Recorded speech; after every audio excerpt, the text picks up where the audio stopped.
what is the significance of the role played by the employer, sponsoring the H-1B application, and what obligations do they shoulder?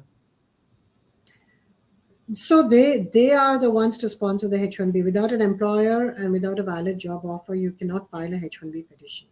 You cannot self-petition. It has to be petitioned by the employer. And because of that, unfortunately, it gives them a lot of power over you, because Mhm. they can decide whether they want to file it or not. They can withdraw it, even if, even without your consent. Um, so the effect on you is huge, because you will then lose status if your H-1B is withdrawn, right?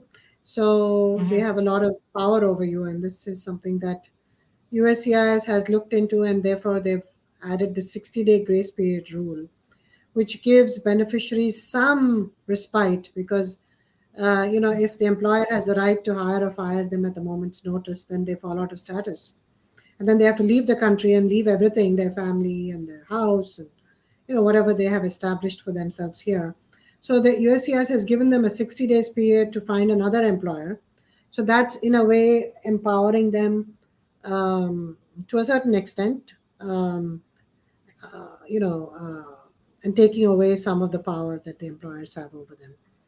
So, evening things out a little bit. I wish there was more that they would do, but that's at least something. So employer has all powers over the employer to file the petition, but employer has some obligations as well. They are obligated to pay the prevailing wage. They have to, again, not to the benefit of the beneficiary, but they have to withdraw the H1 if the beneficiary is no longer working for them, or if they have fired them or laid them off. If they've laid them off and they continue to keep them on the job, then they have to pay them, whether they have worked for them or not. Mhm. A bench pay, as it's called.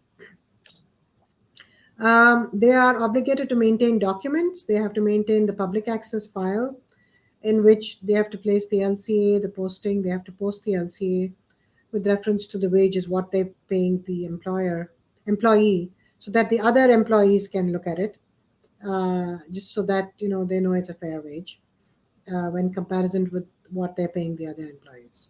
So they have to maintain the public access file.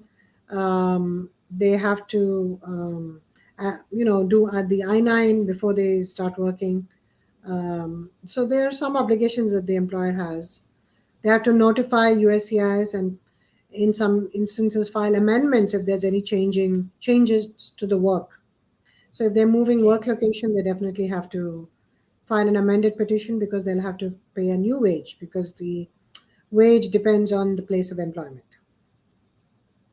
Right? So Okay. these are, I think, some of the obligations that employers have, and this is the role that they play in a H1. It's an oversized, outsized role. Uh, they're the only ones that play a role, pretty much, in in a H1B petition. Okay. Okay. Okay. All right. Thank you for answering that, Prashanthi. Are you an IT consultant seeking a new opportunity? We offer job placement services for US citizens, green cards, EADs, and visa holders. We also sponsor various work visas like H-1B, E3, TN, and green cards. 20 plus years of experience in the industry. Exceptional employee benefits. Highly rated by our employees. Global presence with 200 plus recruiters and direct clients. Connect with us. Call us on the number 833-412-8472 or mail us at support@higheritpeople.com or visit our website www.higheritpeople.com.